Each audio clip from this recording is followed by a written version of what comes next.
SA 33. Bienvenidos al Seminario Reina Valera. Yo soy Gilberto Aves, rector del Seminario Abierto, y esta es la lección número 33 de la materia Sinopsis del Antiguo Testamento, cuyo tema es Miqueas. ¿Quién hay como Dios?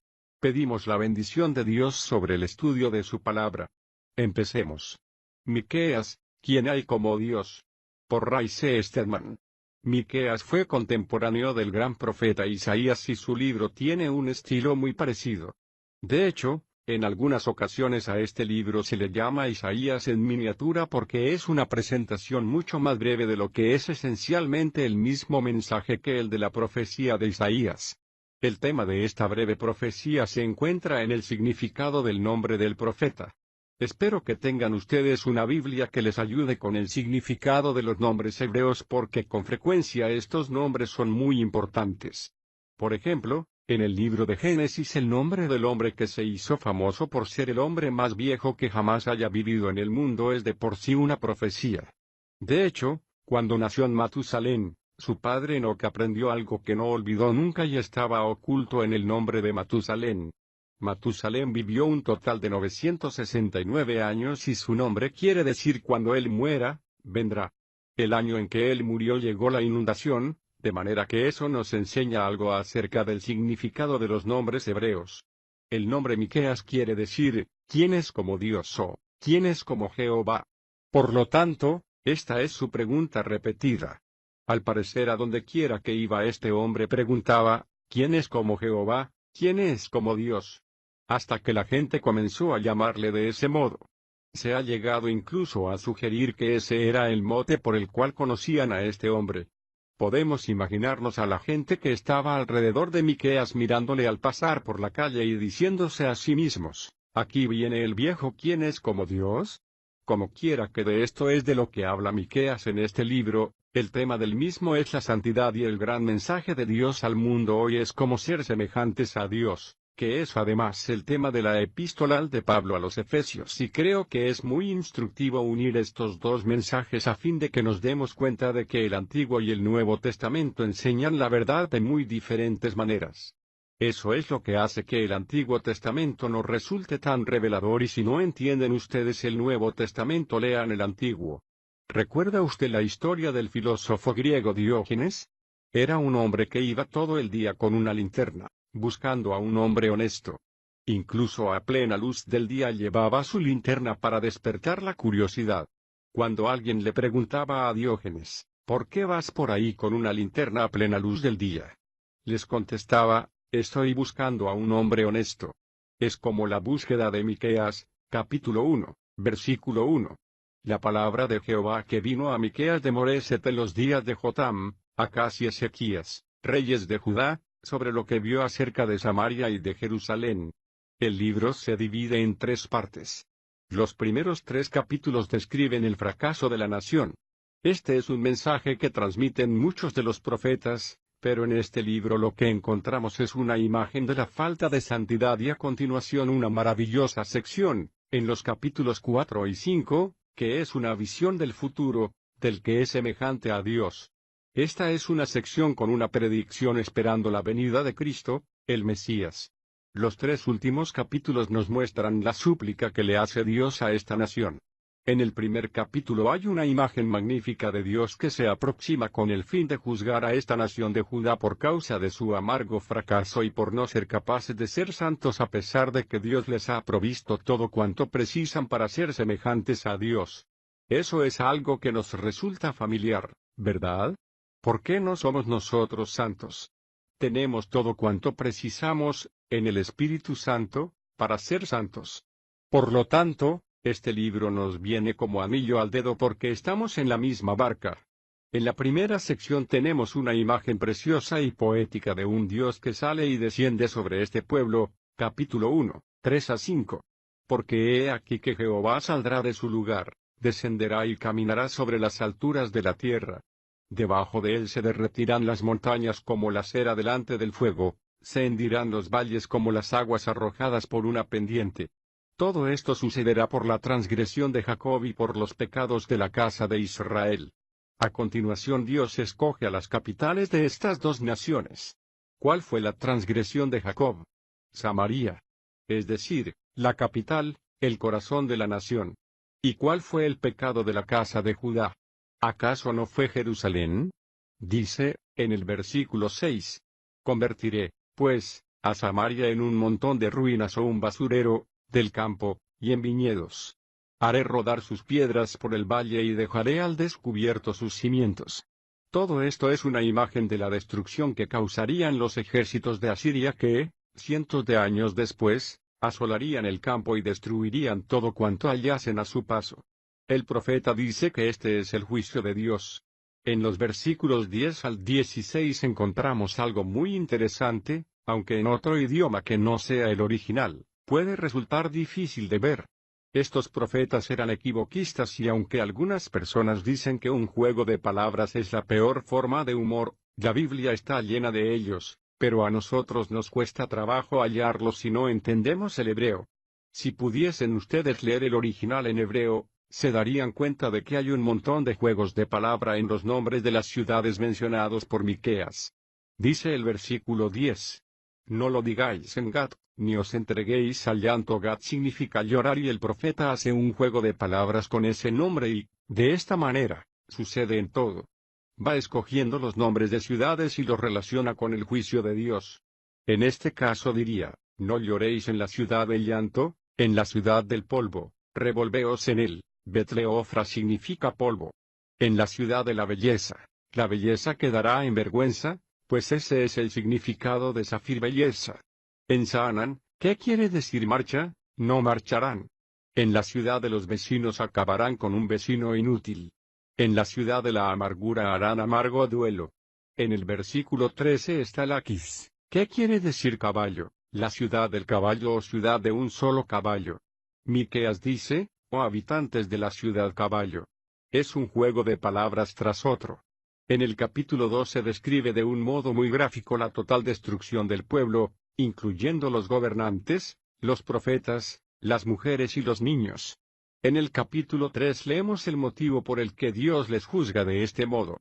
Miqueas ha estado buscando la santidad y la busca donde sería de esperar encontrarla, entre los gobernantes de la nación, entre los representantes de Dios, pero lo que encuentra es corrupción, opresión, soborno e injusticia por todas partes. Miqueas expone esta lamentable situación en Jerusalén y dice que el motivo por el que Dios está juzgando a este pueblo es que aquellos a los que les ha sido concedida la autoridad para actuar en nombre de Dios se han olvidado de que son responsables ante Él. Esto es algo que siempre nos afecta, ¿no es cierto? Porque siempre que nos encontramos en un puesto de autoridad se nos dice que recordemos que también tenemos una autoridad sobre nosotros.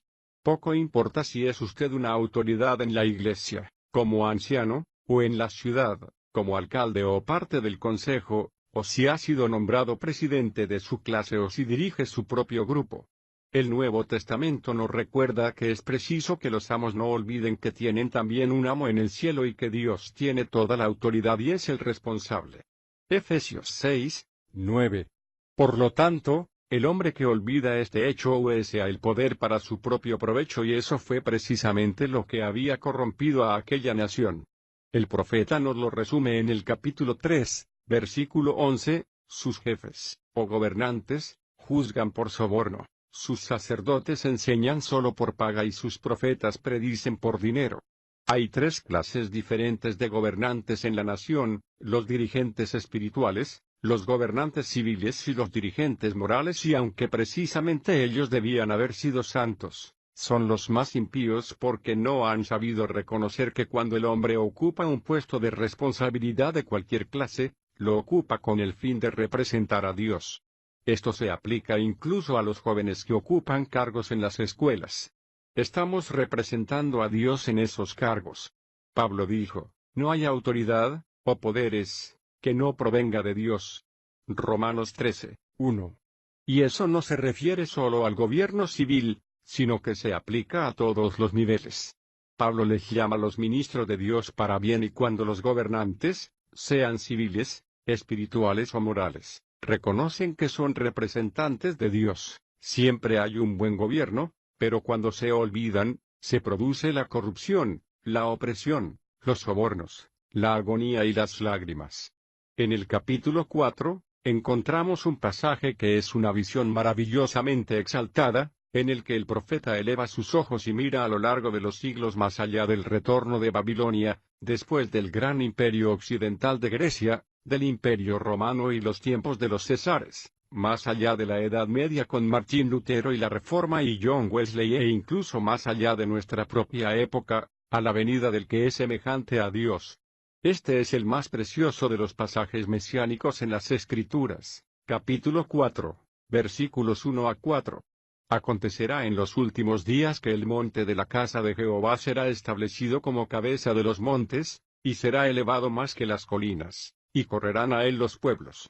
Muchas personas vendrán y dirán, venid, subamos al monte de Jehová y a la casa del Dios de Jacob, para que él nos enseñe sus caminos y nosotros caminemos por sus sendas, porque de Sión saldrá la ley, y de Jerusalén la palabra de Jehová.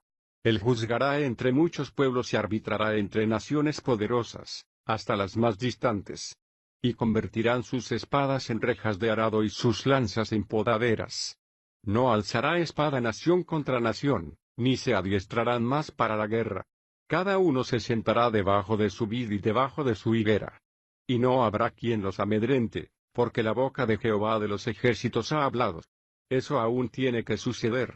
Las naciones no olvidarán nunca cómo hacer la guerra, nunca obedecerán a esta palabra de convertir sus espadas en rejas de arado y sus lanzas en podaderas hasta que no venga aquel que sabe gobernar en santidad.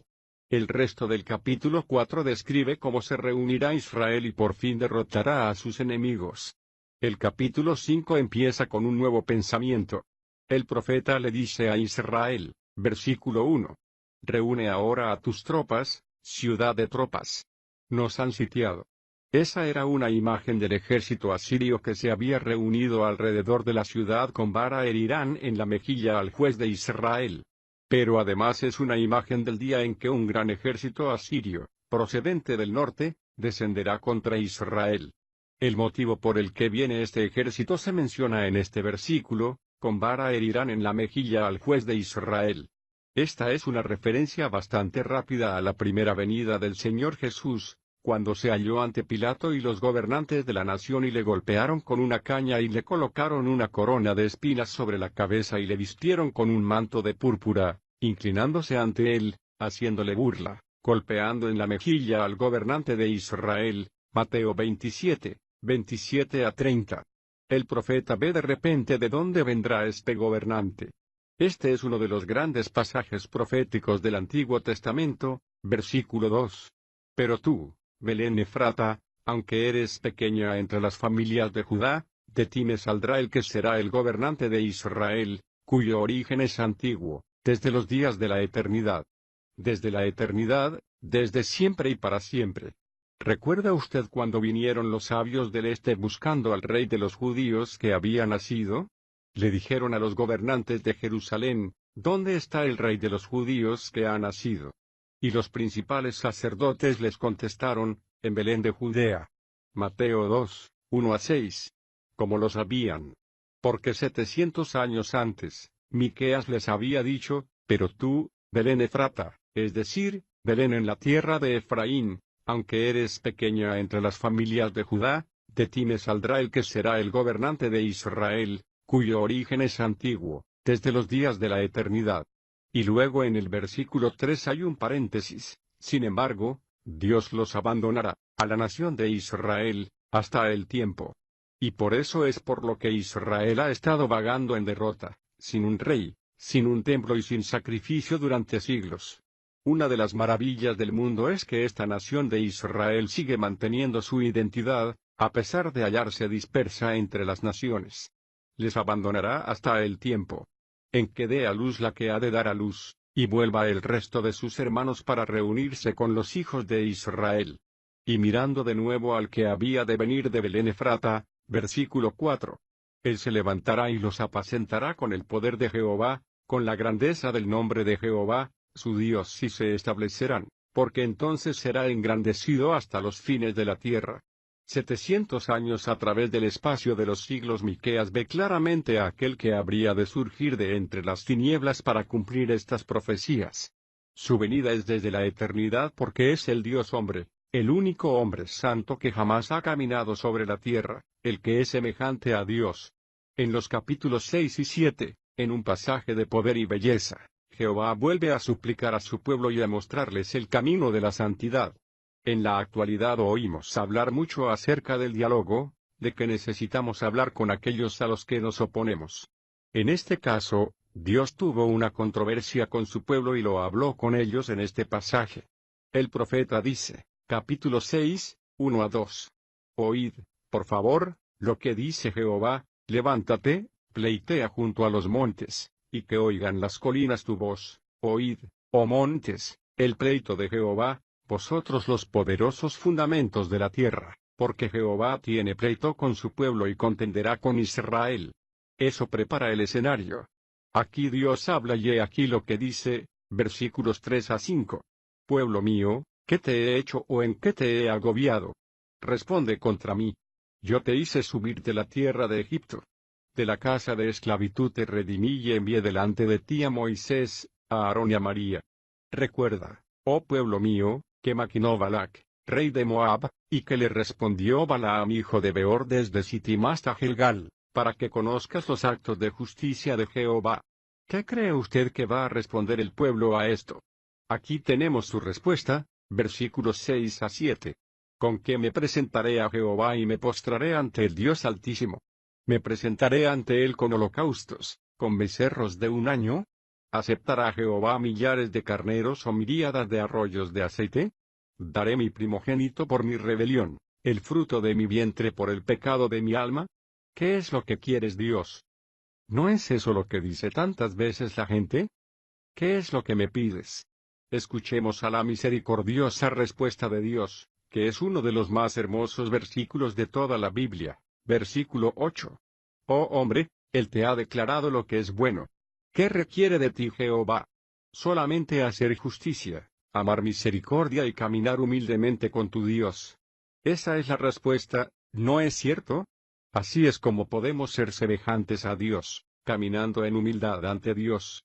Después de todo Él es el que puede hacer que seamos semejantes a Dios, santos, pero los israelitas no lo consiguieron, de modo que aparece de nuevo la declaración de juicio, cuando por fin Dios se ve obligado a hacer que despierten de su insensatez y de su debilidad. La descripción del juicio se resume y continúa hasta que llegamos al final del capítulo 7, donde el profeta concluye el mensaje con una imagen maravillosa de Dios. Fíjese cómo empieza, versículos 18 a 20. Que Dios hay como tú, que perdona la maldad y olvida el pecado del remanente de su heredad. No ha guardado para siempre su enojo, porque Él se complace en la misericordia. Volverá a compadecerse de nosotros. Pisateará nuestras iniquidades y echará nuestros pecados en las profundidades del mar. Como alguien dijo en cierta ocasión, y luego pondrás un letrero diciendo prohibido pescar. Concederás la verdad a Jacob y a Abraham la lealtad que juraste a nuestros padres desde tiempo antiguos. ¿Qué camino hay que seguir para ser santos? Dejar a un lado nuestra maldad, confesando nuestra culpa ante Dios, esperando que Él perdone nuestras iniquidades y que eche nuestros pecados en lo más profundo del mar. ¿No es eso lo que dice el Nuevo Testamento? Si confesamos nuestros pecados, Él es fiel y justo para perdonar nuestros pecados y limpiarnos de toda maldad. Indicador ordinal femenino Juan 1, 9. ¿Cómo se puede caminar en humildad ante Dios? Juan contesta diciendo que debemos de andar en luz de la misma manera que Él es luz, es decir, andar de una manera abierta y honesta, no intentando ocultarle nada a Dios. No debemos pretender ser lo que no somos ante Él.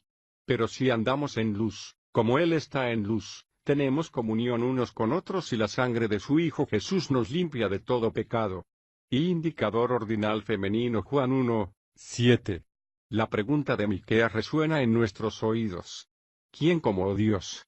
El único que es como Dios es el hombre que camina con el Señor. Llegado incluso a sugerir que ese era el mote por el cual conocían a este hombre. Podemos imaginarnos a la gente que estaba alrededor de Miqueas mirándole al pasar por la calle y diciéndose a sí mismos, aquí viene el viejo quien es como Dios.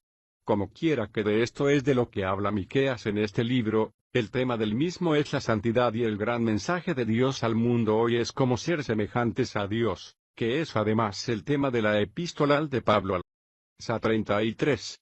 Bienvenidos al Seminario Reina Valera. Yo soy Gilberto Aves, rector del Seminario Abierto y esta es la lección número 33 de la materia Sinopsis del Antiguo Testamento, cuyo tema es Miqueas. ¿Quién hay como Dios? Pedimos la bendición de Dios sobre el estudio de su palabra. Empecemos. Miqueas, ¿quién hay como Dios? Por Ray C. Stedman. Miqueas vendrá. El año en que él murió llegó la inundación, de manera que eso nos enseña algo acerca del significado de los nombres hebreos. El nombre Miqueas quiere decir, ¿quién es como Dios o quién es como Jehová? Por lo tanto, esta es su pregunta repetida. Al parecer a donde quiera que iba este hombre preguntaba, ¿quién es como Jehová? ¿Quién es como Dios? Hasta que la gente comenzó a llamarle de ese modo. Se halla contemporáneo del gran profeta Isaías y su libro tiene un estilo muy parecido. De hecho, en algunas ocasiones a este libro se le llama Isaías en miniatura porque es una presentación mucho más breve de lo que es esencialmente el mismo mensaje que el de la profecía de Isaías. El tema de esta breve profecía se encuentra en el significado del nombre del profeta. Espero que tengan ustedes una Biblia que les ayude con el significado de los nombres hebreos porque con frecuencia estos nombres son muy importantes. Por ejemplo, en el libro de Génesis el nombre del hombre que se hizo famoso por ser el hombre más viejo que jamás haya vivido en el mundo es de por sí una profecía. De hecho, cuando nació Matusalén, su padre Enoc aprendió algo que no olvidó nunca y estaba oculto en el nombre de Matusalén. Matusalén vivió un total de 969 años y su nombre quiere decir cuando él muera,